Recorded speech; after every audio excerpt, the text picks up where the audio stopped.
Buenas tardes a todas y a todos. Pues desde el Seminario Universitario de Estudios sobre Desplazamiento Interno, Migración, Exilio y Repatriación, estamos muy contentos y agradecidos por tener el honor de poder presentar el informe de la Redodem 2019. En nombre de la doctora Luciana Gandini, coordinadora del SUDIMER, pues les doy la más cordial bienvenida. Agradezco enormemente al doctor Guillermo Castillo, quien además de participar como comentarista en este evento, pues también estuvo organizando en el detrás de cámaras, ¿verdad? Que todo esto fuera posible. Y sobre todo también agradecemos enormemente a la hermana Magda, a Alma, a Cafemín, por todo el apoyo y bueno, el trabajo colaborativo y las sinergias que hacen con este seminario.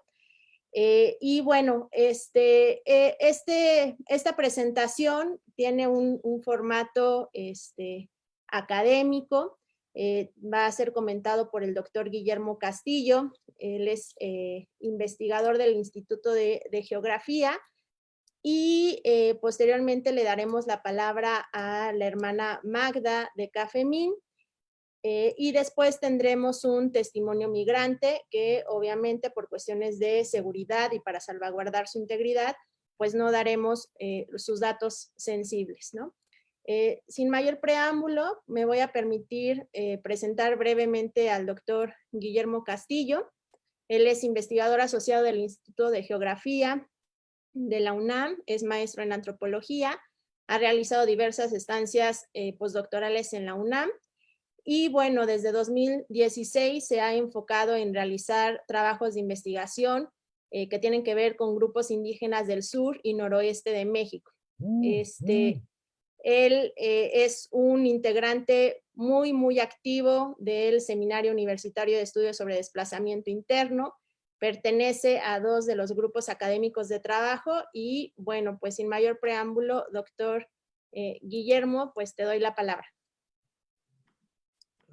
Muchas gracias, Marisol. Antes que nada me gustaría iniciar haciendo un agradecimiento a las personas que van a estar presentes en la presentación del informe. En primer lugar, por supuesto, a Cafemín y a la hermana Magda, que están siempre apoyándonos y dispuestos a difundir los hallazgos del informe que año con año realiza la Redodem. Por supuesto, también a Alma, que nos apoyó de manera sustantiva, ¿no?, en la logística de este evento. Al hermano migrante que va a participar, ¿no? Agradecemos mucho su presencia. Y por supuesto al gran equipo de SUDIMER que siempre hace posible esto, a Marisol, a Luciana y a todos los becarios y asistentes que están ahí siempre presentes, ¿no?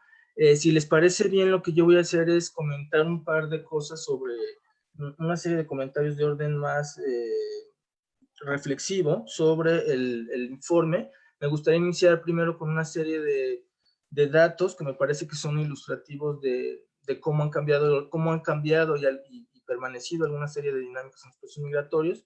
Luego, alguna serie de dinámicas en torno a cómo se han reconfigurado los procesos de movilidad en México, ¿no?, con personas en procesos de adversidad muy claros. Y finalmente rescataría alguna serie de reflexiones sobre cómo tener incidencia pública de parte del informe de la Redodem, ¿no?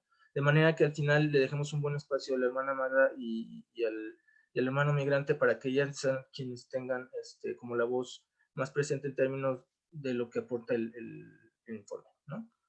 Bueno, el informe este año, pongo acá la presentación, el informe de este año encontró que se trata todavía de un flujo claramente masivo, ¿no?, de cerca de 30,000 personas, 27,000 que se registraron en 2019 en los diversos albergues, casas de la Redodem, y la gran mayoría de ellos se dirigía sobre todo a Estados Unidos, aunque encontramos también que México se está consolidando ya como un segundo destino de manera creciente. Pero bueno, Estados Unidos sigue siendo el destino principal. Encontramos también que la mayoría de los migrantes son sobre todo jóvenes, hombres, ¿no?, y en plena edad productiva, más o menos entre 18 y 35 años, pero también encontramos cada vez que son más presentes los niños, las mujeres y los adolescentes, ¿no? Particularmente los niños y niñas y adolescentes no acompañados en este año fueron del 15.3% respecto al registro total, y de estos 68% venían no acompañados, ¿no? Lo cual nos habla de una situación de precariedad muy, muy importante. Y el 68% venían acompañados y el 32% no acompañados. También tenemos que se conserva una tendencia que ya había estado presente desde los informes prácticamente desde 2014 de la REDODEM, en términos de que la gran mayoría son procedentes del Triángulo Norte de Centroamérica y actualmente, como desde hace unos años, con una fuerte presencia de Honduras, de Guatemala y El Salvador. Pero este año también, como detallará más adelante la hermana Magda, también encontramos poblaciones de otros países importantes, ¿no? Como Venezuela, Haití, Cuba, etc. Quizás uno de los hallazgos importantes de este año del informe es también el diagnóstico de que hay procesos de desplazamiento interno forzado en México y que estos tampoco son fenómenos nuevos. A pesar de que el informe de la REDODEM detectó un número pequeño de este tipo de migrantes internos mexicanos desplazados de manera forzada interna, sí es una cosa que me parece que viene a reflejar que también hay otra serie de movilidades que están en juego. Y el otro gran aporte, sin duda, de este año y que representa un cambio del informe de este año que nos habla de lo acontecido en el 2019, tuvo que ver justamente con las caravanas migrantes, ¿no? Que aquí encontramos justamente que se trató de procesos sociales importantes donde las poblaciones migrantes se organizaron para generar trayectorias migratorias más seguras, ¿no? Dentro de lo que cabe, obviamente sabemos que están expuestos a múltiples riesgos, ¿no? Quizás también habría que decir, y esto me parece muy, muy relevante del informe, que encontramos también una continuidad en términos de cuáles son las causas de la migración. Y aquí encontramos una triada bastante presente, repito, en informes previos, ¿no? Mucho en términos de procesos económicos relacionados con la falta de desarrollo económico y con la carencia de oportunidades laborales. El comportamiento es diferenciado en términos de los países, hay países que presentan más estas causas que otros, pero encontramos que es una constante. La situación política y social de conflictos políticos locales y de violencia e inseguridad también es una de las causas importantes que se destacó en este informe y que además coinciden con lo registrado, por ejemplo, para el caso de Honduras y El Salvador, ¿no? Encontramos que es otra de las cosas en común. Y lo que varía un poco, pero depende sobre todo de lo que acontece en el año, tiene que ver con eventos geofísicos y climatológicos. Sabemos que cuando hay algún huracán, alguna tormenta, una sequía, el impacto de estos fenómenos puede tener repercusiones claras y generar procesos de expulsión. Una de las cosas que habría que decir también es que hay una cantidad importante de los hermanos migrantes que reportaron haber tenido experiencias de deportación previas. Esta es la cuarta parte del registro de la REDODEM, lo que nos habla de que son migrantes que están tratando de remontar estas condiciones adversas, ¿no? Y encontramos una tipología además de los delitos cometidos que más o menos coincide con lo que se había registrado previamente, ¿no? El robo es el más frecuente, pero tenemos un abanico larguísimo que va desde extorsión y abuso de autoridad hasta secuestro, abuso sexual, tortura, ¿no? Los agresores, a su vez, también encontramos más o menos una composición similar, ¿no? Sobre todo individuos particulares y bandas delictivas, ¿no? Siendo todos los más frecuentes, pero también encontramos fuerzas del orden del Estado, como pueden ser la Policía Federal, el Instituto Nacional de Migración, la Policía Estatal, etcétera, ¿no?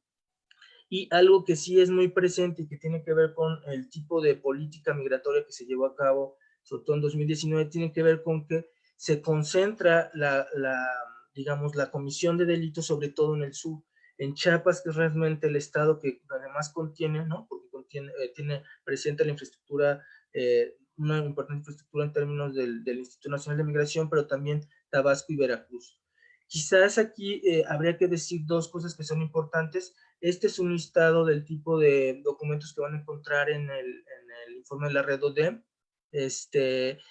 Pero sí hay que comentar que además uno de los aportes de este año es que tiene un anexo estadístico que puede ser consultado de manera pública y claramente conservando los datos confidenciales de cada uno de los migrantes, y donde encontramos información muy, muy relevante. Por ejemplo, perfiles y características sociodemográficas de los migrantes, ¿no? Que nos habla de quiénes son, ¿no? Quiénes son las personas que están en situación de movilidad, las causas de la migración, que esto es muy importante porque nos permite entender justamente cómo estos procesos migratorios tienen una génesis histórico-estructural en términos de cuáles son las carencias que desde hace años han estado padeciendo, ¿no? Ya habíamos dicho en economía, en cuestiones políticas y sociales, pero también en impactos medioambientales, y por otro lado lo que tiene que ver con justamente la relación entre migración, derechos humanos y delitos, ¿no? Encontramos también aquí información muy relevante. Entonces sí se apuntala este informe junto con el resto de ellos como una fuente de información muy, muy relevante que tiene que ser difundida y conocida por grupos de la academia, de las ONGs, pero también por gente de la sociedad que esté interesada en este tipo de temas, ¿no? Y bueno, cerraría esta primera parte, ya me centraría sobre todo en la segunda, que tiene que ver con cuáles son un poco los procesos que dibuja este informe, y terminaría al final con una serie de recomendaciones que me parecen muy pertinentes que se vierten en el informe. La primera tiene que ver con que México, en términos de los tres actores fundamentados, Estado, migrantes y organizaciones pro-migrantes, encontramos que en lo que tiene que ver con el Estado, encontramos que México se consolida justamente como un territorio multifacético, ya no solo como un país de origen, sino también de tránsito y destino, y de estancia temporal, sobre todo por las contingencias sanitarias que han venido aconteciendo. Esto es algo que también comentó la hermana Magda el año pasado. Tenemos una población muy, muy importante que ha estado en el país varada, ¿no? Sin derechos, sin múltiples derechos, y que necesitamos pensar y visibilizar qué está pasando, ¿no? La segunda tiene que ver con que vemos que se consolida esta idea de la frontera sur como una especie de contenedor de dispositivo que contiene y que tiene que ver con los procesos de securitización en México. Claro, aquí habría que decir que hay que leerlo en términos de un contexto geopolítico mucho más amplio sobre cómo estos procesos de externalización de fronteras obedecen a la agenda migratoria de Estados Unidos. Esto tampoco es algo nuevo. Sabemos que pasó en 2014 con la crisis de los niños migrantes centroamericanos, recordarán no acompañados, que justo unas semanas, meses después, se instauró el programa integral Frontera Sur, y que también aconteció en 2019 con la presión de Estados Unidos, recordarán, para poner aranceles a una serie de productos mexicanos, lo que llevó casi inmediatamente al despliegue de la Guardia Nacional. Esto también es algo que se ha documentado de manera importante. En este sentido, también hay una situación muy dramática que habría que evidenciar y que tiene que ver con dos dinámicas. La primera es la creciente irregularización y criminalización de los migrantes, y por otro lado, cómo esta serie de acciones de la presión geopolítica de Estados Unidos ha generado una serie de situaciones de precariedad añadida, como puede ser, por ejemplo, el programa Quédate en México, ¿no? Lo que vimos es que este programa ha forzado a todos aquellos migrantes que entraban por México para pedir asilo a Estados Unidos a quedarse en México, en la frontera norte, mientras hacen su trámite de solicitud de asilo. Y esto los dejaba en una situación de indefensión muy clara y de precariedad material que está bastante documentada, ¿no? De hecho, hay un capítulo en el informe que documenta esto de manera muy, muy clara. Y esta es una de las grandes agendas pendientes que habría que tratar con más detalle, ¿no? Ahora, en términos de los migrantes, encontramos una situación muy destacada en 2019, que fue justamente el uso de las caravanas como una estrategia para hacerse más visibles y reducir los riesgos y vulnerabilidades que enfrentaban, ¿no? Donde entendemos sobre todo que la migración es una forma de hacer frente a las adversidades de sus vidas en los lugares de origen. Y esto me parece que es un eje importantísimo. No se trata de personas que están tratando de remontar situaciones muy adversas, y no como se trata de estigmatizar de personas que solo están buscando la comisión de un delito. Esto es sin duda un estigma y una ficción que no contribuye para nada al entendimiento de la situación, ¿no? Entonces, bueno, las caravanas vienen a ser un ejemplo importante de cómo tienen diversas capacidades y recursos los migrantes y tendrían que ser considerados como sujetos sociales. Pero la situación y la exposición a múltiples riesgos sigue, y habría que tampoco desdeñarla. Finalmente, en el caso de las organizaciones promigrantes, encontramos que siguen con su labor solidaria, ¿no? De apoyo, de solidaridad, de asesoría jurídica, médica, psicológica, de hospedaje, etcétera, pero encontramos que están en una situación de saturación importante, no solo porque desde 2019 creció el número de migrantes, ¿no? Sino también porque en el contexto particular de la pandemia, la pandemia implica la operatividad de una serie de protocolos que necesitan una infraestructura material muy importante, ¿no? Y aquí sí hacemos un claro reconocimiento al trabajo de estas organizaciones, de la Redodem en particular, de Caximín y de otras organizaciones, por la labor que siguen llevando a cabo en estos contextos de clara adversidad, ¿no? Y finalmente también habría que decir que hay un ejercicio de incremento de la criminalización de la defensa de los derechos humanos. Esto también es algo que hay que visibilizar. Y bueno, que esperemos que en el contexto del cambio del gobierno norteamericano se avisoren otro tipo de escenarios, pero bueno, eso será algo que habrá que esperar. Finalizo en estos últimos 3 minutos con 2 cosas que me parecen importantes remarcar y con esto concluyo.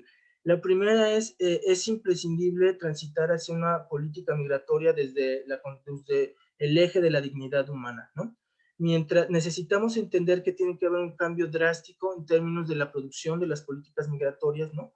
Las políticas migratorias, como vemos, están definidas, no son estáticas, son cambiantes y pueden estar influenciadas por múltiples finalidades, como esta. Reconocemos que una serie de iniciativas de securitización fronteriza tuvieron que ver con la agenda norteamericana y con la presión de dicho gobierno, pero en este sentido habría que repensar que hay que tener otro tipo de elementos para el diseño de políticas migratorias. La segunda es, no hay una manera de conciliar de manera armónica procesos como la securitización fronteriza y la contención y criminalización migratoria con el eje de la dignidad humana y los derechos humanos, que tendría que ser justamente el pivote central de una política de esta naturaleza, ¿no? Esto nos obligaría justamente a reconocer las causas estructurales de la migración y a ver que se trata de procesos de exclusión y violencia que padecen poblaciones en precariedad y no concebirlos de otra manera, ¿no? Y finalmente esto llevaría a concebirlos como sujetos sociales e individuos que tienen y merecen el respeto y respeto a sus derechos humanos, en donde es necesario tener perspectivas integrales de carácter local, estatal, nacional y regional para dar cuenta de este complejo proceso. Y cierro con una serie de recomendaciones que están vertidas tanto en el informe de la REDUDEM como en el boletín de prensa que se presentó. Destaco solo algunas de las más importantes por cuestiones de tiempo. La primera es justamente garantizar los derechos humanos de las personas en situación de movilidad, ¿no? En este sentido, es necesario también que se den las condiciones para que las organizaciones de la sociedad civil realicen la asistencia humanitaria, y para esto es fundamental evitar toda acción punitiva y de contención. Se necesita generar espacios de diálogo, ¿no? Que nos permitan un entendimiento mucho más profundo del proceso. Sin duda, una de las acciones prioritarias es abordar la situación crítica derivada del programa Quédate en México, porque como sabrán hay poco más, bueno, aproximadamente 60,000 migrantes de distintas nacionalidades, muchos del Triángulo Norte de Centroamérica, en diversas ciudades fronterizas, ¿no? En condiciones muy, muy, muy precarias, ¿no? Viviendo prácticamente a la intemperie, en campamentos, claro, con el soporte y apoyo de la sociedad civil, de las organizaciones y albergues pro migrantes, pero en situaciones muy, muy adversas. Y en este sentido también son necesarios protocolos de atención para los migrantes y las caravanas o las próximas caravanas. Pues yo agradezco mucho, y si les parece bien, les cedo la palabra a Marisol para que participen la hermana Magda y el hermano migrante. Muchas gracias. Muchas gracias, Guillermo, por esta presentación y sobre todo por tus comentarios. Rescatando un poquito lo que nos venías comentando, ¿no? El informe se da en un contexto de caravanas, ¿no? Pensar que México se concibe como un dispositivo de externalización de las fronteras, ¿no? La presión que tuvo los Estados Unidos, pues respecto al gobierno mexicano y sobre todo a su política migratoria, y que eso evidencia varias cosas, ¿no? La securitización, la contención, la criminalización de los migrantes por su tránsito en México, y también la criminalización de la defensa de los derechos humanos pues de estas poblaciones, ¿no? Reconocer, me uno a tu comentario, el papel que juegan las organizaciones civiles en términos de asistencia humanitaria, y que sin lugar a dudas, pues bueno, eso también recae, ¿no? En este informe que es un informe muy limpio, ¿no? Que nos ofrece un panorama no solamente cualitativo, sino cuantitativo, y que además pues también viene implícito recomendaciones, ¿no? Entonces, pues también sin mayor preámbulo le voy a dar la palabra a la hermana Magda La hermana Magda es licenciada en Filosofía por la Universidad La Salle, es maestra en Docencia Universitaria por la Universidad Iberoamericana, es responsable de la Zona Centro de Dimensión Episcopal Pastoral de Movilidad Humana, es coordinadora de la Red de Documentación de las Organizaciones Defensoras Migrantes y directora de la Casa de Acogida y Formación para Mujeres y Familias Migrantes, mejor conocida como CAFEMI. Entonces, hermana Magda, pues bienvenida y pues el espacio es suyo. Bueno, pues muchas gracias por la invitación. Y bueno, creo que es una muy buena oportunidad para ver la migración desde otras ópticas, desde otros ángulos. Comúnmente la migración es a nivel no solamente regional, Centroamérica, México, Estados Unidos, sino también a nivel mundial. Se ve como un fenómeno más amenazante que constructivo. Entonces, creo yo que el informe apunta mucho hacia esto, el ver el tema migratorio con un rostro humano. No solamente es la parte de estadísticas, de números, porque el migrante no es un número, es una persona sujeta de derechos, es una persona que busca mejores condiciones de vida y busca también realizar un sueño del que muchas veces en sus países de origen le es negado. Creo que otro de los aportes de la misma Redodem en este informe es precisamente las violaciones que estas personas, estos hermanos sufren en este camino que de repente se les convierte en viacrucis, ¿no? En un tránsito de muchas adversidades. Y el título precisamente del informe de este año 2019 son Migraciones en México, Fronteras, Omisiones y Transgresiones. Fronteras, pues porque ya sabemos, ¿no? Ya sabemos todas las acciones de la política migratoria aunada con México y Estados Unidos. Pareciera ser que se han empeñado en poner fronteras, en establecer fronteras para que estos hermanos, estas hermanas migrantes no lleguen a Estados Unidos. Aunque bien lo decía Guillermo, que poco a poco México se está convirtiendo también en un país de destino. México estratégicamente, geográficamente, perdón, es un espacio estratégicamente favorable para confluir estos tránsitos, tanto de personas que pasan por nuestro país para llegar a los Estados Unidos.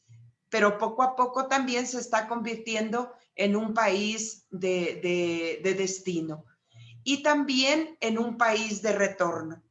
Y si aunamos con estas acciones políticas que en el 2019 se vieron siempre a flor de piel, vamos a decirlo así, es precisamente establecer fronteras, establecer muros. Al principio se hablaba de los muros en el norte de México y el sur de los Estados Unidos, ¿no? El muro, el famoso muro de Donald Trump. Esto ha sido todo un tema de debate porque es una violación muy clara, muy sistémica de derechos humanos en relación a la libre determinación de las personas y de los pueblos de habitar donde ellos ven que son los lugares seguros y son los lugares donde pueden desarrollarse desde toda un enfoque de dignidad humana.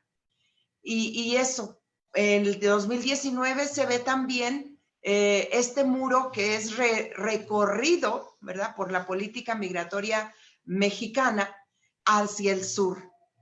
Vimos, yo creo que en las noticias, muchas imágenes donde estas caravanas que pretendían cruzar el país y llegar a Estados Unidos eran contenidas, eran reprimidas en el sur de México y no lograron entrar a territorio mexicano.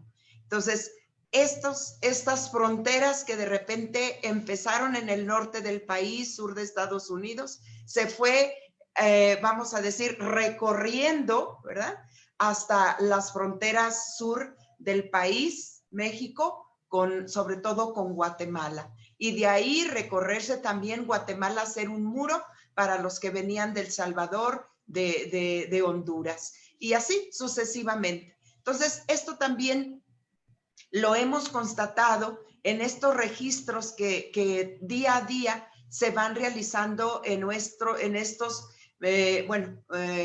decimos albergues, espacios, casas, estancias de la Redodem. ¿Por qué transgresiones? ¿Por qué omisiones, perdón? ¿Por qué omisiones?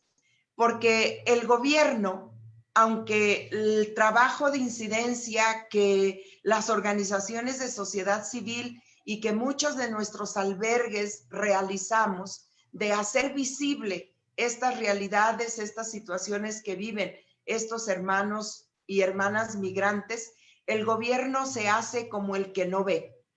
Y también el omitir, el no querer ver una realidad, pues también pudiéramos catalogarlo también como un delito, ¿no?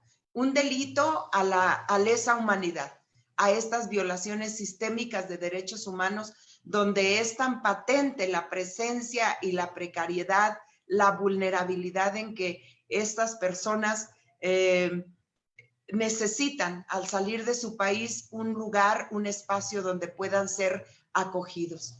Estas omisiones por parte del gobierno también pudiéramos catalogarlos como un delito y como una violación sistémica a estos derechos fundamentales del ser humano. Y las transgresiones, ya lo decía también Guillermo, estas transgresiones, estas violaciones, y ya veíamos documentadas en el informe, sobre todo el robo, las extorsiones, los secuestros y también las desapariciones que también hemos tenido en este trayecto del 2019 y que se han registrado. Y también documentado quiénes son estos transgresores. Y ahí también Guillermo decía, la policía en sus diferentes niveles, incluso un poquito tocando ya el 2020, pues la misma Guardia Nacional, ¿no? El crimen organizado, etcétera, etcétera. Entonces, por eso viene el título de este informe 2019, Migraciones en México, Fronteras, Omisiones y Transgresiones. ¿Qué es la Redodem? La Redodem es una red de documentación de las organizaciones defensoras de migrantes, conformada por albergues, casas, estancias, comedores y organizaciones que brindan servicio de ayuda humanitaria, acompañamiento psicosocial a personas en situación de movilidad. Somos totalmente apartidistas, sin fines de lucro y no gubernamental. La red fue creada formalmente en el 2013 con el fin de registrar, de hacer un registro de todas estas características de las personas migrantes y solicitantes de asilo y también el cómo documentar los delitos y violaciones de derechos humanos cometidos en su contra. Para esto fue creada la Redodem. Actualmente somos 23 albergues, casas, comedores y organizaciones distribuidas en 17 estados de la República Mexicana en el 2019. En este momento, 2020, ya somos 29 organizaciones quienes nos damos la tarea de documentar día a día lo que viven, lo que los hermanos, hermanas migrantes nos dan a conocer en su tránsito, en su permanencia en México. Estos algunos logos de las casas que conformamos la Redodem. Aunque digo que en el 2019 éramos 23, ahora ya somos 29 casas, estancias, etcétera, etcétera.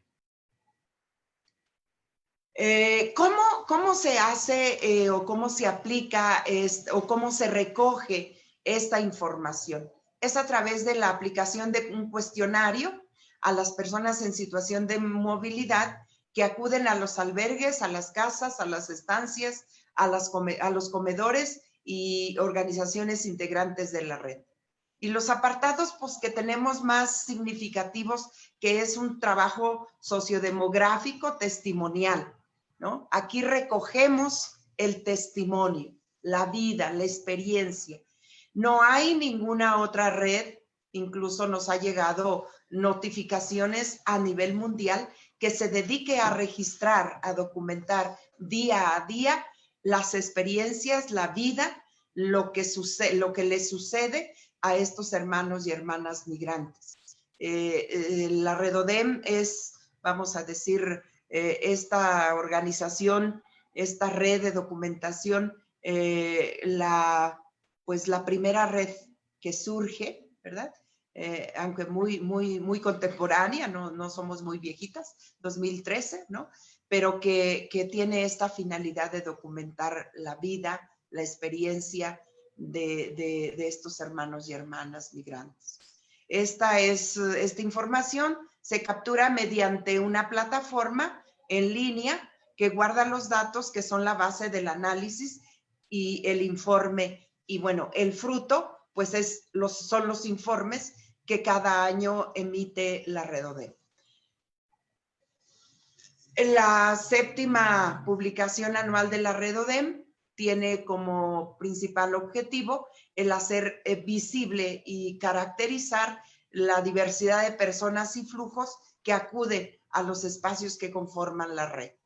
Este es, pues creo yo que uno de los trabajos más excepcionales y que bueno, nos da mucha luz, sobre todo para hacer un trabajo de incidencia y para también ser una fuente de información, de datos, que a los académicos, a los investigadores, les dé pie a ver el fenómeno migratorio desde un rostro humano, desde una historia humana contada, vivida, sistematizada, investigada y dada a luz de esta forma, ¿no? Entonces, así, en esta presentación, espero que les haya dado una idea clara de lo que somos, de lo que hacemos y los alcances que tenemos. Pues yo quisiera también participar un poco de la experiencia, ¿verdad? De la experiencia vivida desde los albergues que nos dedicamos a hacer este trabajo de documentación. Las situaciones que vivimos actualmente, los albergues, no solamente estamos enfrentando, ya lo decía Guillermo, un flujo que repuntó y que nuestros albergues, lo decía, estamos saturados, ¿no? También otra de las situaciones que viene a aumentar el flujo, la salida forzada de muchas mujeres, familias, niños, niñas, adolescentes acompañados, no acompañados, pues siguen siendo las mismas. La pobreza, la carencia de oportunidades en su desarrollo integral en sus países de origen, que prevalece la corrupción, que prevalece la impunidad, que prevalece el crimen, ¿no? La violencia con muchas caras, con muchas expresiones. Eso es lo que obliga, lo que forza salir a estos hermanos, hermanas de sus países de origen y emprender un camino donde también se encuentran con estas realidades. Tenemos también en este momento pues todo el tema de la pandemia, que viene a agravar todavía más la situación, la vida de estas personas. Y bueno, últimamente los acontecimientos de estos huracanes, ¿no? Toda la cuestión del clima, de la afectación que están teniendo a causa de estos cambios climáticos que bueno, pues se nos están tornando también altamente peligrosos y altamente, híjole, yo creo que otra cara de la violencia, ¿no? De la naturaleza que pareciera ser que se acentúa y que, bueno, nos pone todavía en situaciones de más vulnerabilidad y que también va a ser un factor importante en el flujo de que estamos viviendo en el 2020. Y bueno, otra de las cosas que vemos, pues siguen todavía el problema del crimen organizado. Creo que van a ser ahora las causas, ya no solamente la pobreza, la falta de oportunidades, ahora va a ser también estos cambios climáticos, va a ser también que en el 2019 aparece muy poco, pero creo yo que el repunte lo vamos a tener en el 2020. Y bueno, pues también los estragos que está ocasionando la pandemia, creo que también va a ser un tema de repunte en estos flujos que van a aumentar y que ya estamos viendo en el 2020. 2021 yo creo que no nos espera nada fácil, no nos espera un panorama alentador, fácil. Lo único alentador que pudiéramos decir en este momento es que Donald Trump ya no va a estar. Pero bueno, hay que tener esperanzas, ¿no? Que esto tenga un cambio, por lo menos, más llevadero en cuestión de las políticas migratorias en Estados Unidos. Que tampoco los demócratas cantan mal las rancheras, ¿verdad? Entonces, pero bueno, vamos a confiar, vamos a esperar y ojalá que esto pues sea un cambio que por lo menos le dé un alivio a estos hermanos y hermanas. Los albergues actualmente pues estamos unos abiertos, otros cerrados, otros semiabiertos y bueno, luchando contra la pandemia, ¿no? Ya el coronavirus ha entrado a nuestros albergues y nos está infectando, tanto a los migrantes como al personal. Hemos tenido muertes ya de directores de casas, de albergues, ¿no? Y esto pues también merma mucho el trabajo que día a día brindamos a estos hermanos y estas hermanas que pues intentamos darles lo mejor, ¿verdad? Darles lo mejor y que ellos puedan sentirse en casa, acogidos, protegidos y con todo lo que nos está implicando el trabajo en los albergues en este momento. Creo que esto va a aparecer ya, no quiero adelantarme mucho, pero yo creo que ya va a ser tema del 2020, ¿no? Y pues prepararnos para el 2021. Y bueno, pues como dicen que como prueba, pues basta un botón. Pues aquí tenemos a este chico, ¿verdad? Que ya con nosotros aquí en Cafemín pues ya tiene 3 meses, ¿no? 3 meses. Le ha tocado vivir el encerramiento aquí en Cafemín por esta cuestión de la pandemia.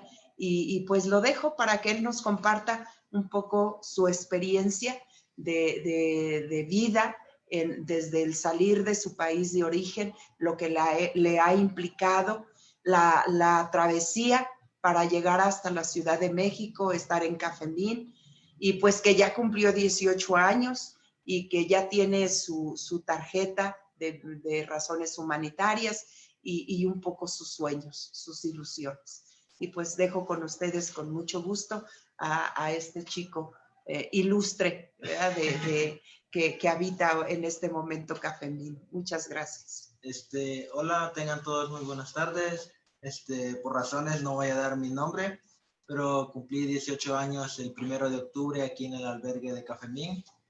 Salí el 11 de agosto de este mismo año de mi país, El Salvador, y pues en sí no voy a contar más que toda la historia de mi migración, sino que mi historia como persona y lo que he vivido desde mi país. Pues nací el 1 de octubre de 2002. Crecí con mi mamá y con mi papá hasta los 5 años. Cuando yo tenía 5 años, mi papá, al igual que yo, migró a Estados Unidos. Estuvo 5 años en Los Ángeles, California. Y pues a los 5 años de estar allá, él se regresó a El Salvador. A los 7 años, cuando yo tenía 7 años de vida, mi mamá nos abandonó. Y como mi mamá nos abandonó, mi papá se separó de nosotros. Desde los 7 años yo me he criado con mi abuela, que es una persona que le agradezco mucho en mi vida, una persona que pues a mí y a mis hermanos nos ha ayudado mucho y le agradezco todo en la vida, más que todo a ella. Y pues estudié hasta 3º de secundaria en El Salvador. Por razones económicas me vi en la decisión de emprender el viaje que todos conocen como migración. Estaba asustado, pero a la vez emocionado de las personas que iba a conocer, de nuevos paisajes que ver, nuevas culturas, nuevas tradiciones. Pues estuve 4 días en Guatemala. De 4 días haber estado en Guatemala, pues me movieron por la frontera de Chiapas en México. Estuve un día, me detuvo migración en Acayuca, en Veracruz. Durante una semana yo estuve detenido en esa estación migratoria. A la semana de haber yo entrado a la estación migratoria, me movieron en avión aquí a la Ciudad de México, donde fui felizmente recibido por los miembros del personal de Cafemín, y les agradezco mucho por todo lo que han hecho aquí para conmigo, y pues los talleres, las cosas que me han enseñado y cosas que yo sinceramente no tenía idea, pero les agradezco mucho a todos los miembros del personal, a Madre Magda en específico por la oportunidad que le da a personas migrantes, que ella, aunque no las conoce, les da la oportunidad de acogerlos aquí en el albergue Cafemín. Muchísimas gracias. Muchas gracias, hermana Magda y hermano migrante, por compartirnos su experiencia. Esto es, pues efectivamente, ¿no? La hermana Magda comenzaba su participación diciendo que lejos de los números, algo que es muy importante para todos, ¿no? Y sobre todo en el informe, pues es la humanización de la migración, y pues esta experiencia vivida, ¿no? Esta experiencia que nos comparten ellos, no solamente desde la gestión como organización civil, sino también pues desde la experiencia del hermano migrante, pues data de esto, ¿no? Nosotros, bueno, obviamente en la lectura que dábamos del informe, creo que esto es muy evidente a lo largo del mismo, ¿no? Incluso es un informe que se puede leer por sí solo, pero también por separado, y que también nos va llevando de la mano, ¿no? Para conocer pues todos estos temas que Guillermo en su resumen también nos decía, ¿no? De qué va datando cada uno de los capítulos que vienen en el informe, y que pues también es muy cercano y muy entendible tanto para quienes estudiamos las migraciones como para quienes nos interesan estos fenómenos y estas poblaciones, ¿no? Pues bueno, una de las cosas que yo rescato también de esta participación y del informe es sobre todo el objetivo que tienen las organizaciones civiles, defensoras de migrantes, y que incluso se evidencia en el propio informe, ¿no? Dicen que si bien hay un cuestionario que recaba toda esta información, pero también, ¿no? Se deja bastante claro que pues eso no va en contra del objetivo que tiene cada una de las organizaciones, ¿no? Sí, o sea, más bien el objetivo sigue prevaleciendo, ¿no? Que es el apoyar a las poblaciones migrantes, y que si el cuestionario puede quedar en segundo plano, pues quedaría en segundo plano, y pues bueno, creo que eso es algo muy, muy destacable, ¿no?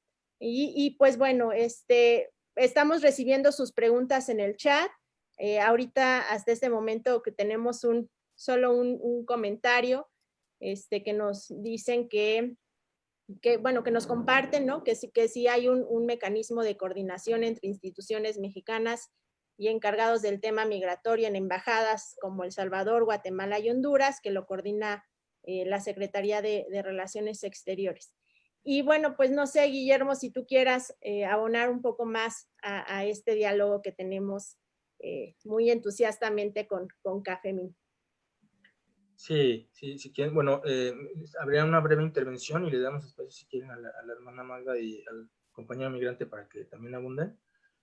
Yo me gustaría solo resaltar dos cosas que comentó tanto la hermana Magda como Marisol.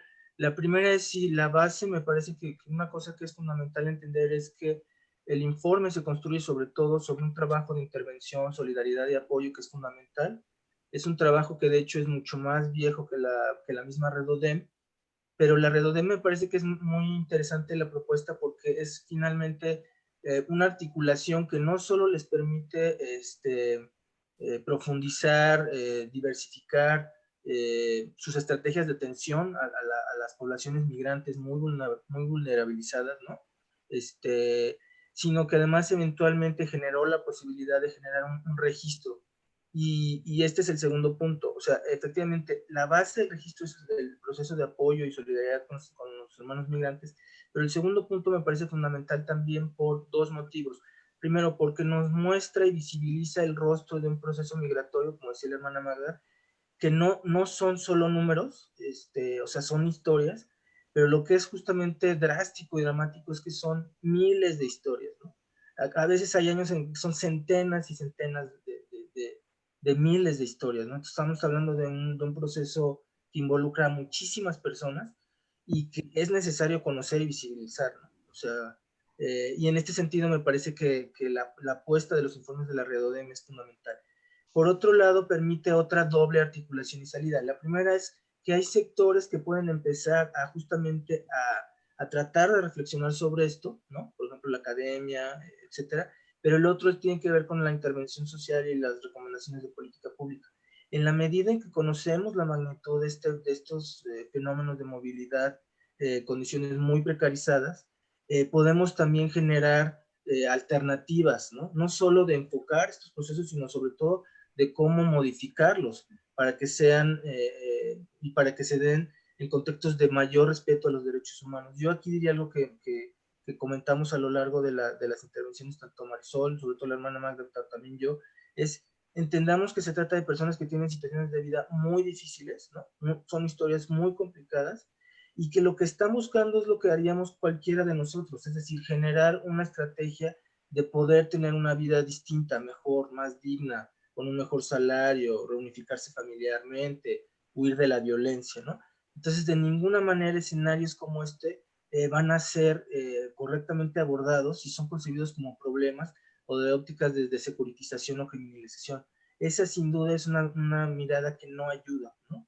Y en este sentido, efectivamente, el fenómeno es muy complejo, pero tenemos que transitar hacia otras perspectivas, ¿no? Me parece que este es uno de los grandes ejes de la Redodem, ¿no? Desde su accionar hasta la producción del informe y sobre todo el anclaje final en la producción de recomendaciones de política pública, ¿no? Y bueno, yo sí le daré ahora la palabra a la hermana Magda y al compañero Migrante por si quiere abundar algo. también si nos quisiera comentar él qué espera, ¿no? ¿Qué está esperando? ¿Dónde está ahorita? ¿Qué espera de su futuro? ¿Qué le gustaría? ¿No? Si nos comentara también quizás un poco de cómo es la vida en El Salvador, o sea, por qué sale la gente allá, ¿no? Pues principalmente en El Salvador.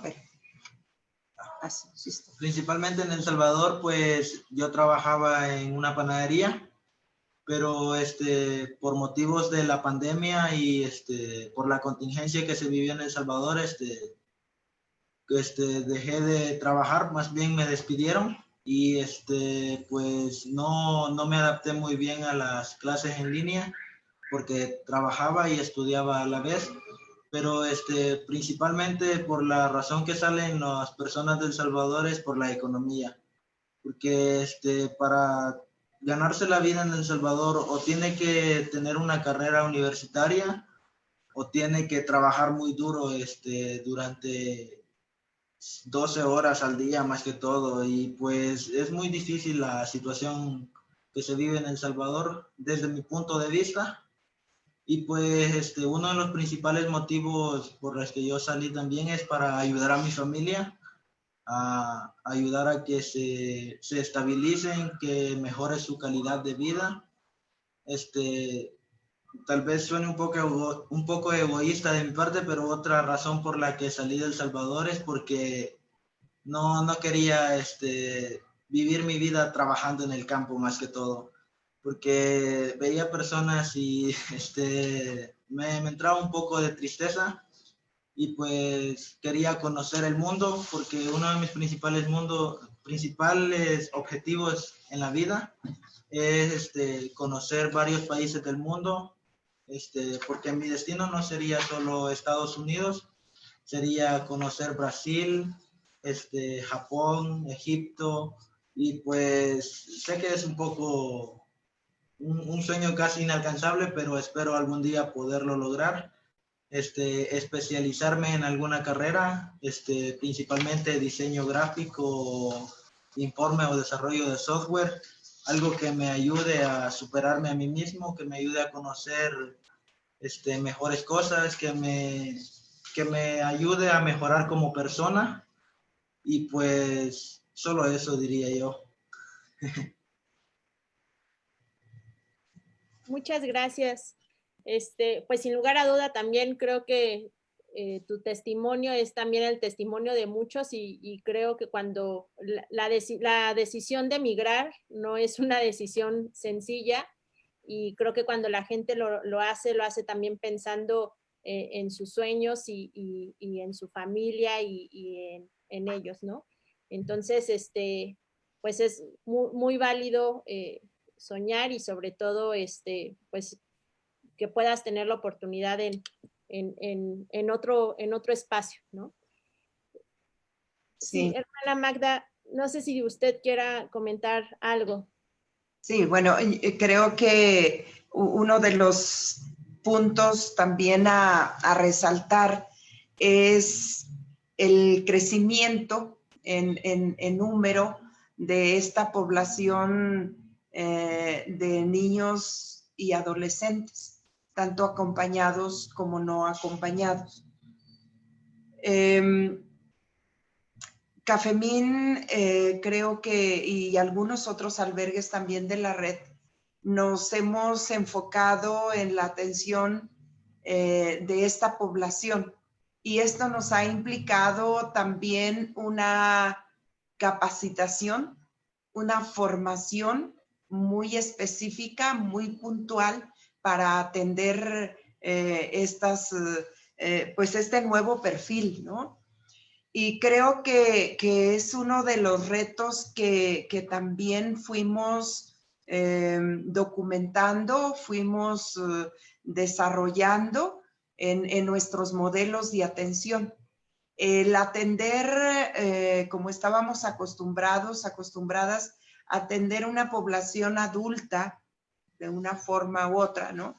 Tanto varones como mujeres, pues no nos implicaba, yo digo, no nos implicaba gran cosa, ¿no? Era un apoyo más en la línea humanitaria, un tiempo, un espacio donde pudieran descansar, bañarse, comer, si venían con algún problema de salud, etcétera, etcétera. Y bueno, continuaban el camino. En este año 2019, el acoger, el atender a una población, por ejemplo, de mamás que vienen con sus niños, ya no es tan sencillo quedarse una semana, 2 semanas en el albergue, en el espacio y continuar. Les implica quedarse más tiempo, porque la precariedad en todo sentido que vienen en cuestión económica, pues no es tan fácil tener un capital, un dinerito y comprar un boleto y pues irse, ¿no? Otra de las cosas también es que la cuestión de seguridad o de inseguridad que atraviesa nuestro país, pues es también todo un tema, ¿no? Las mujeres que vienen con sus niños, con sus familias, también se torna muy, muy complejo, muy difícil. Y eso, bueno, pues por lo menos traen a mamá, traen a papá o a mamá solita, pero de una forma u otra vienen protegidos.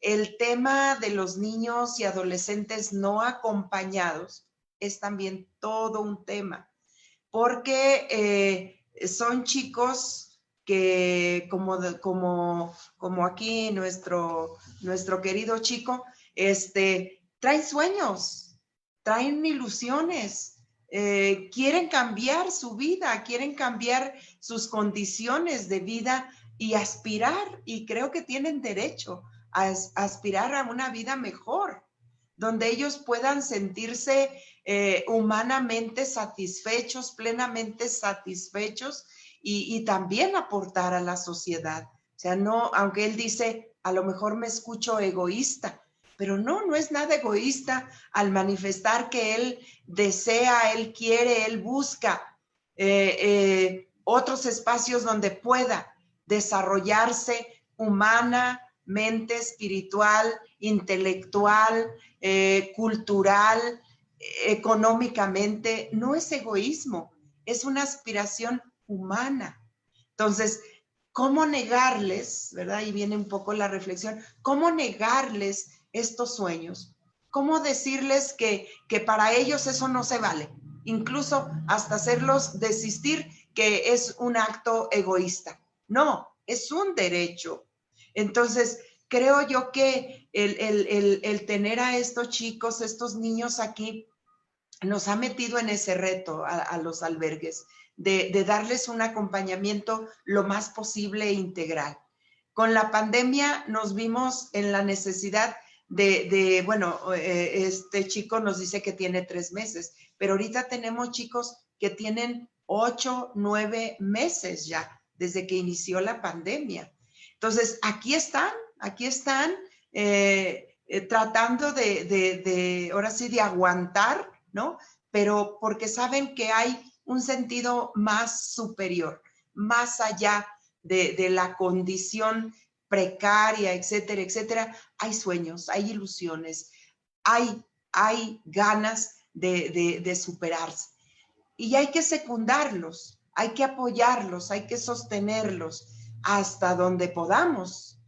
Y creo también otra de las situaciones que preguntabas y le preguntabas a este chico, comúnmente, ¿cómo es la vida en sus países?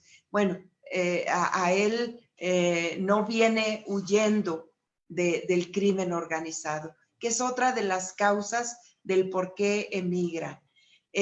Cuando ellos nos comparten sus historias de ser perseguidos, de ser acosados, de ser amenazados, violentados por estas pandillas que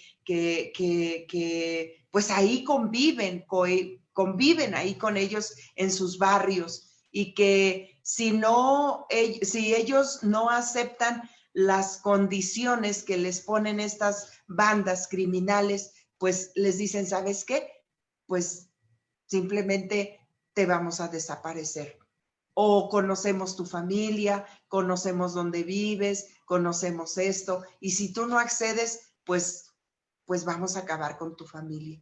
Y estos chicos, estas chicas se ven obligados, orillados, forzados a defender su vida y también defender la vida de los suyos. Y es cuando se deciden y se aventuran en este camino. Esas son también las historias que día a día escuchamos, ¿no? Entonces, no es fácil, lo que les viene no es sencillo, no es fácil, y más cuando llegan a un país donde ya hay toda una, políticamente, ¿no? Una agresión expresada de muchas maneras, no solo por un gobierno que no quiere, que parece que no se le ve el interés, así lo dejo, de ayudar a los migrantes, ¿no? Sino también una sociedad que cada vez se vuelve más, que los discrimina, que los criminaliza, ¿no? Entonces esto se vuelve también todavía más difícil, más difícil. Creo que hay una labor urgente de hacer conciencia, de sensibilizar, de humanizar a nuestras sociedades para que estas personas, estos hermanos, sean bien tratados, sean acogidos, sean promovidos, que ellos se sientan en casa, que ellos puedan realizar sus sueños. Los chicos de adolescentes no acompañados también, cuando vienen por ellos mismos y que vienen sorteando todas las realidades, pero también tenemos a esta población que cruza el país con los famosos coyotes, ¿no? Y que en este momento están cobrando entre $8,000, $12,000 para poderlos llevar, y a veces engañados, a la frontera norte y pues entregados a sus familias. Hemos tenido también la experiencia, ¿no? de descubrir estas redes de tráfico de personas, y bueno, pues son los chicos que también tenemos en nuestros espacios. Cuando nos platican, ¿no? que los traían en un tráiler en condiciones terribles, casi la muerte, ¿no?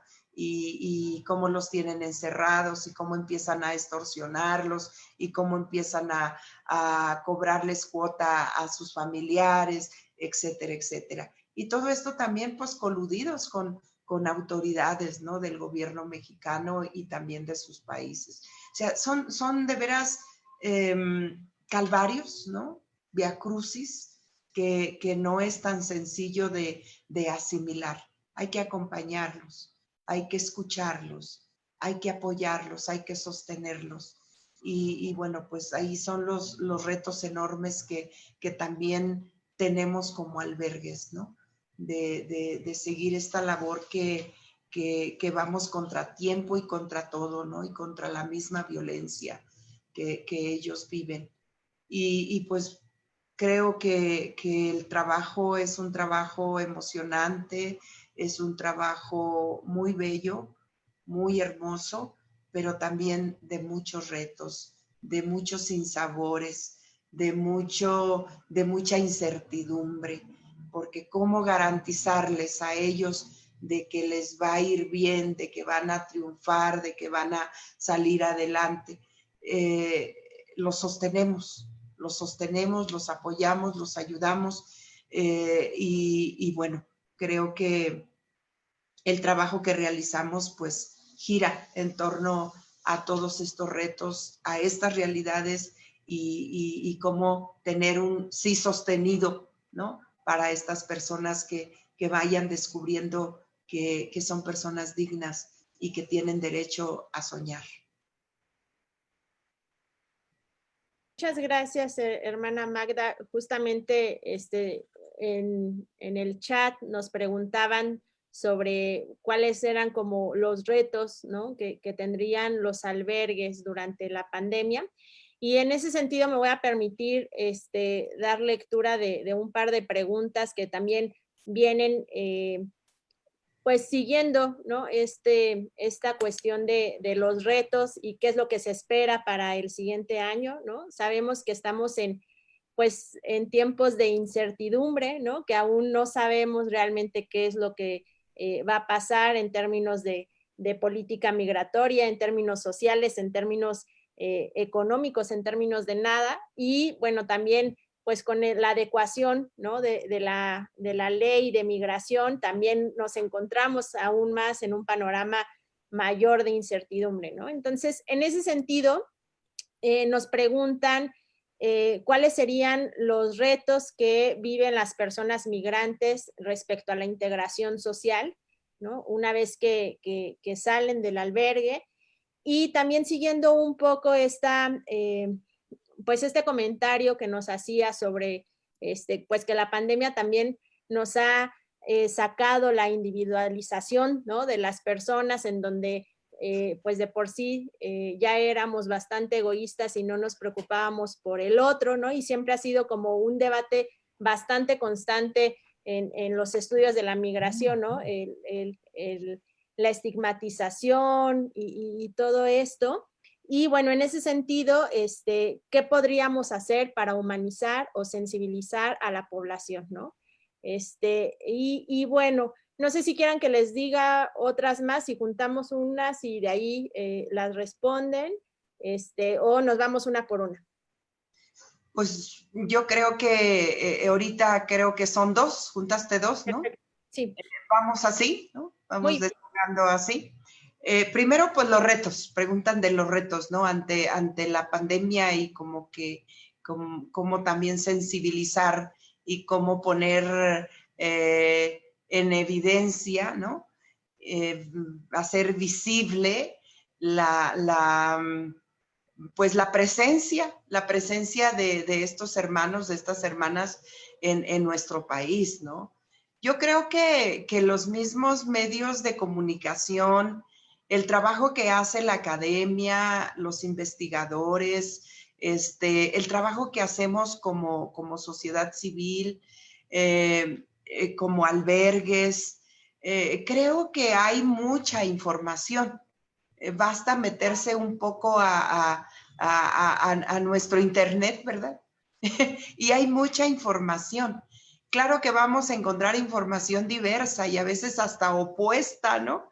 Pero creo yo que el llamado es simplemente el no tener miedo al otro, porque es diferente, porque no es de mi mismo país, porque a lo mejor no es de mi mismo color, a lo mejor porque no es de mi mismo nivel académico, económico, social, etcétera, etcétera. Yo creo que una de las cosas que nos deja la pandemia y que nos está dejando la pandemia, precisamente eso es lo que tú comentas, ¿no?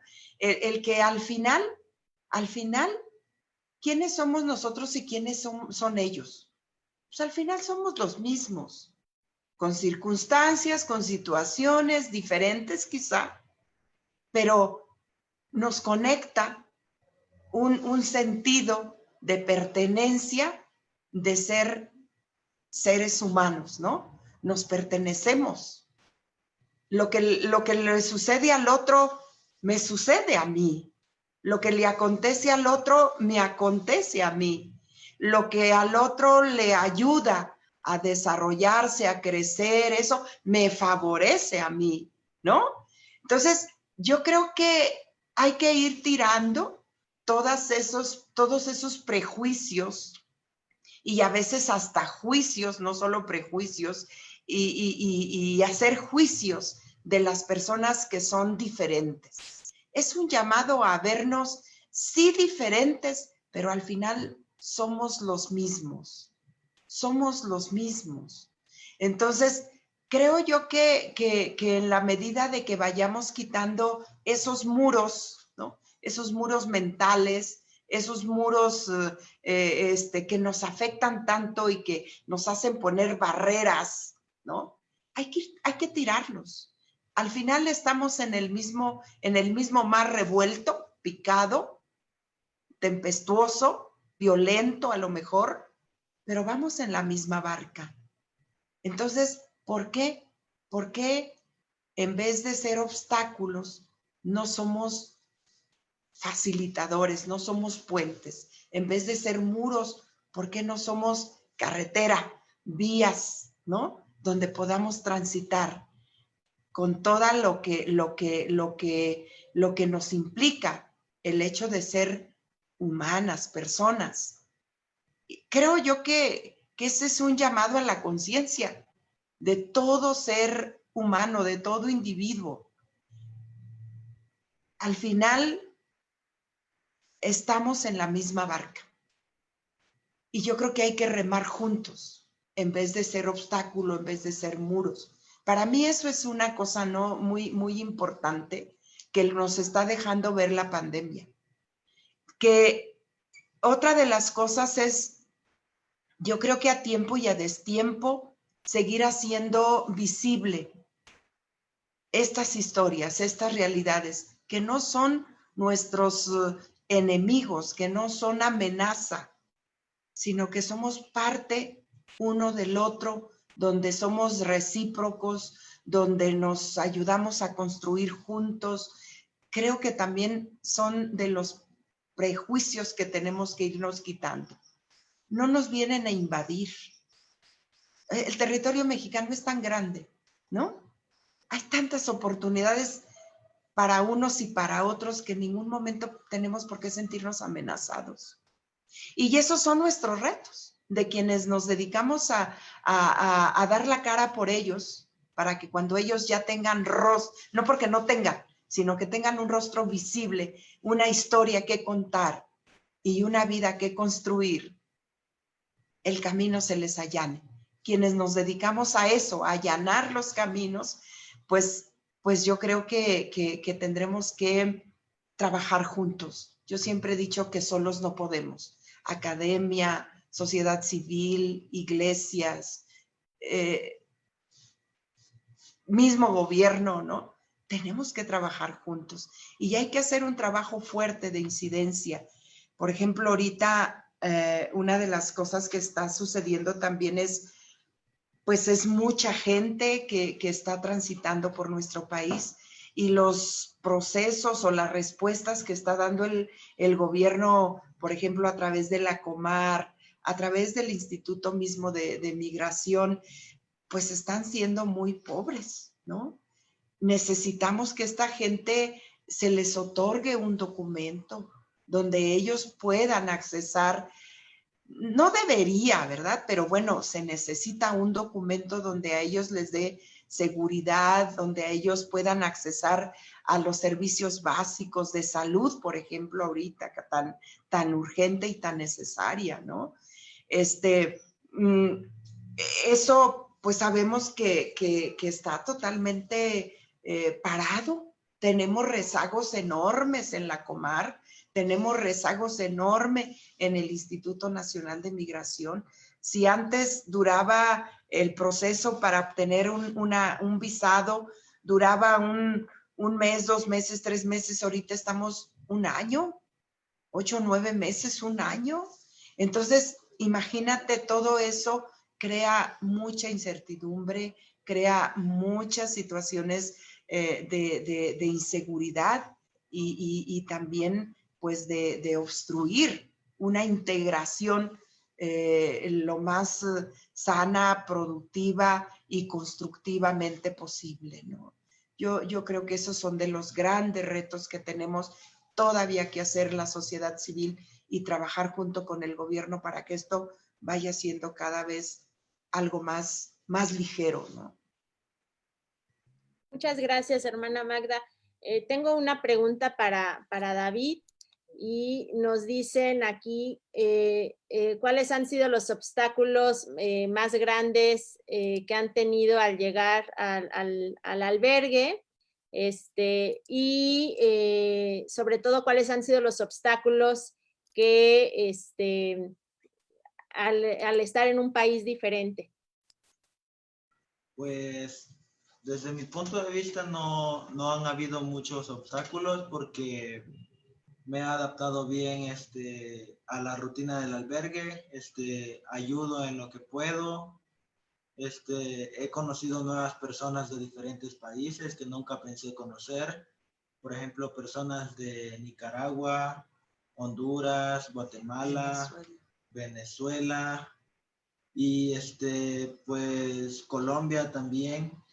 Y son personas que sinceramente no, hace un año en El Salvador nunca pensé que iba a conocer, nunca pensé que iba a salir de mi país, nunca pensé que iba a poder tener una experiencia de vida tan fuerte. Y para adaptarme por ejemplo, aquí en Ciudad de México no lo sabría explicar porque como por el mismo tema de la contingencia y de la pandemia, pues no salimos y pues no sabría muy bien explicar el tema, cómo me recibiría la población de afuera.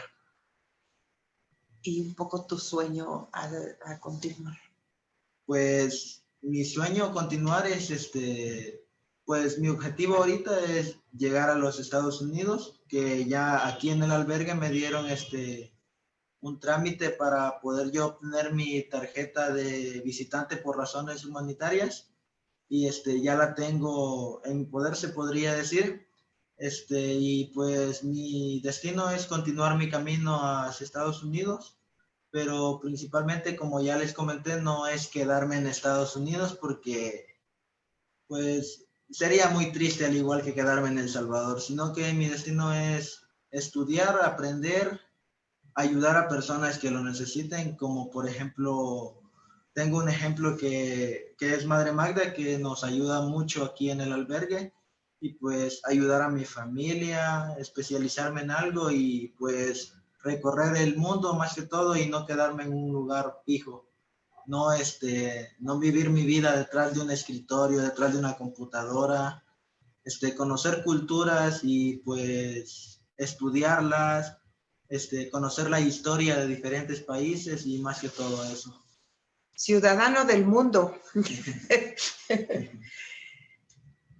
Me comentaba un poquito hace rato que, bueno, ya hemos platicado en algunos momentos como su sueño, ¿no?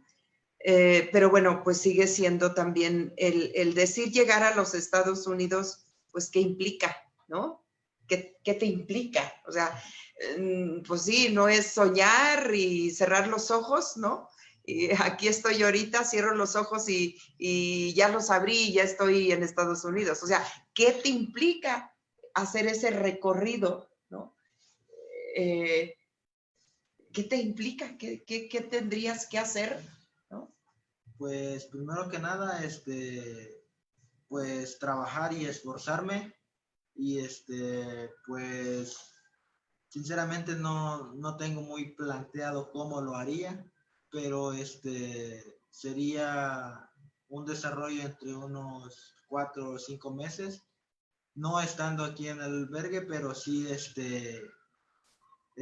trabajando y esforzándome por conseguirlo, porque sinceramente como tengo apenas tercero de secundaria, no tengo una carrera o una especialización más que todo para conseguir un trabajo afuera. Lo único que tengo son 3 años de experiencia en una panadería que posiblemente me sirvan de algo afuera más que todo. Muy bien, pues nosotros y el público se une a decirte que esperamos que todos tus sueños se cumplan.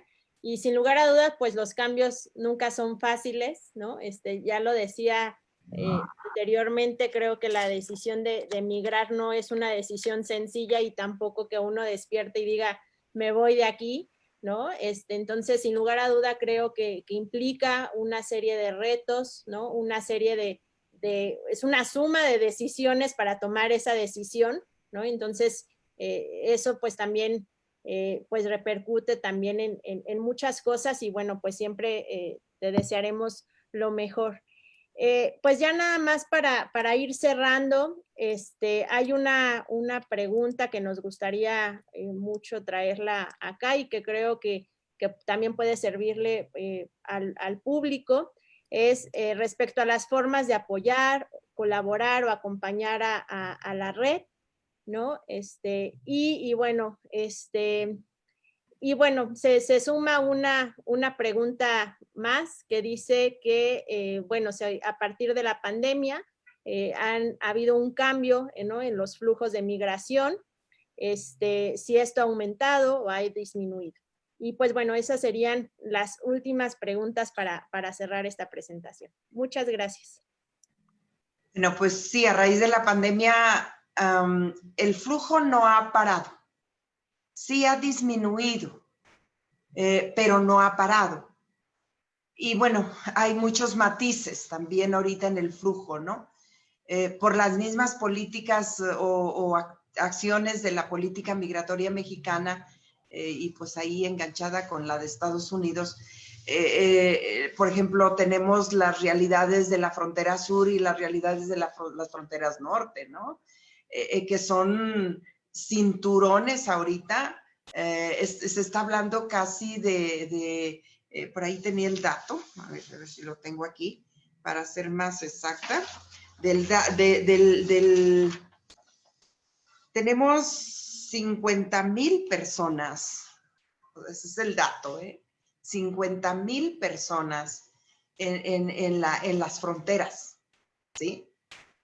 Imagínate qué implica, ¿no?, para estos lugares fronterizos sostener estas 50,000 personas, ¿sí?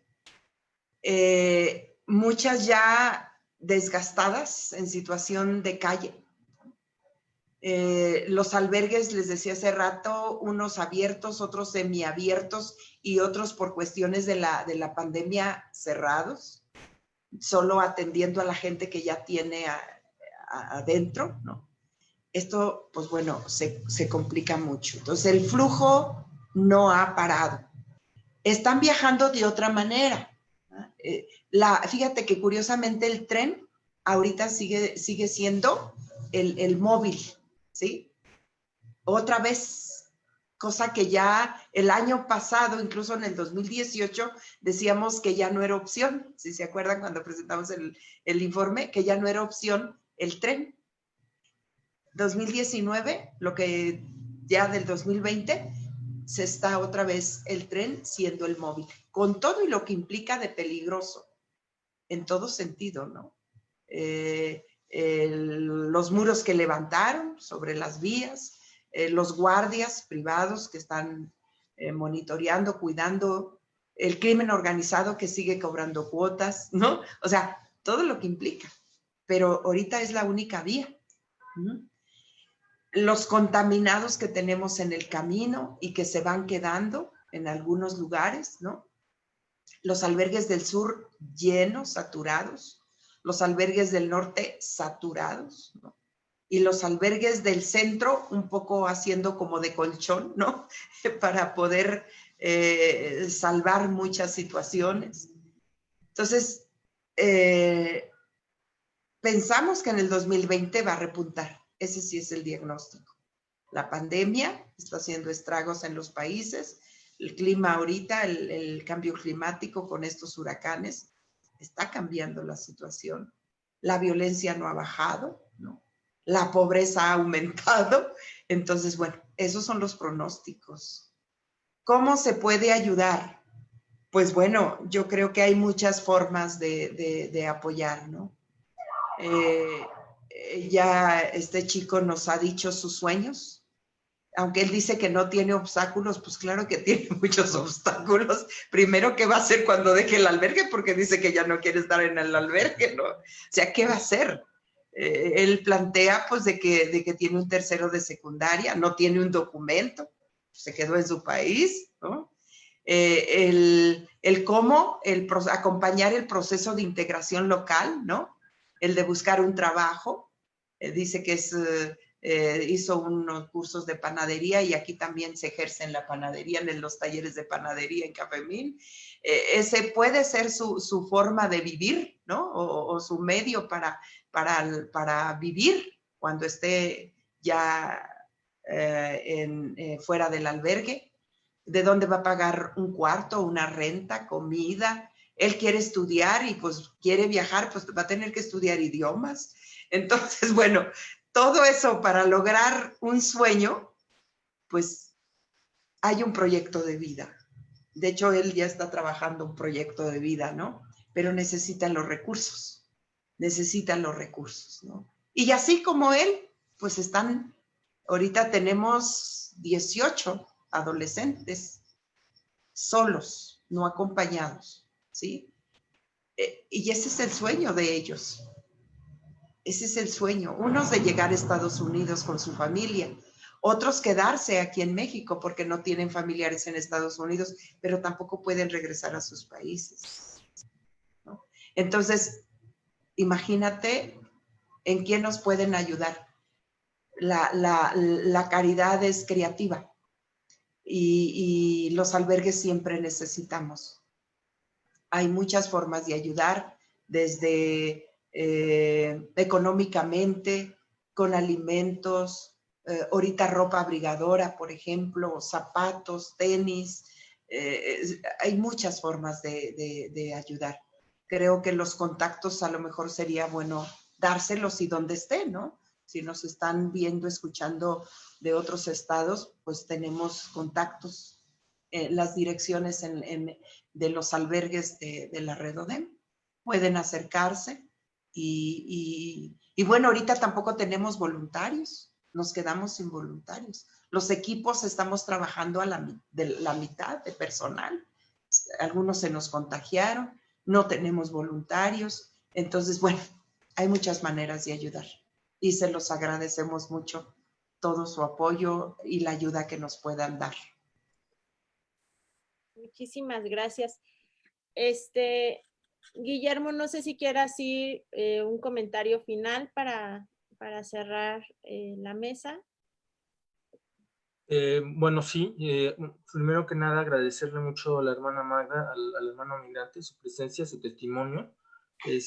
Yo creo que uno de los cometidos de esta presentación era justamente como poner a dialogar diversos sectores de la sociedad que tienen una participación distinta, activa, a veces más intensa, a veces no tanto, con las poblaciones migrantes, ¿no? La Redodem, usted, hermana Magda, como coordinadora de CAFEMIN, Sudimer, Academia, etcétera. Creo que ese cometido lo logramos claramente. El otro era justamente hacer este ejercicio de presentación, de visibilización, ¿no? Que yo creo que es muy importante, es algo que ha surgido reiteradamente en la presentación. Y finalmente la otra, que es la cuestión de vinculación, que yo creo que también se cumple. La Redodem tiene una página donde pueden consultar el informe, pero también en esa misma página pueden vincularse con lo que decía la hermana Magda, con los distintos albergues, ¿no? Sí. Ahí vienen también los integrantes, digamos, las entidades integrantes, albergues, casas, comedores, etcétera, para todos aquellos que quieran ponerse en contacto, sean por motivos de consultar el informe, sean por preguntas, sean para apoyar de manera solidaria. Esa información está ahí, es pública, y los invitamos, por supuesto, que consulten el informe, está en la red. La dirección de la Redodem es www.redodem.org, así como suena, es más o menos sencillito. Y ahí está no solo este informe y sus datos estadísticos, sino también los últimos 6 informes, ¿verdad, hermana Magda? Porque este es el séptimo. Y bueno, les agradecemos muchísimo. Un gusto que nos hayan seguido. Gracias.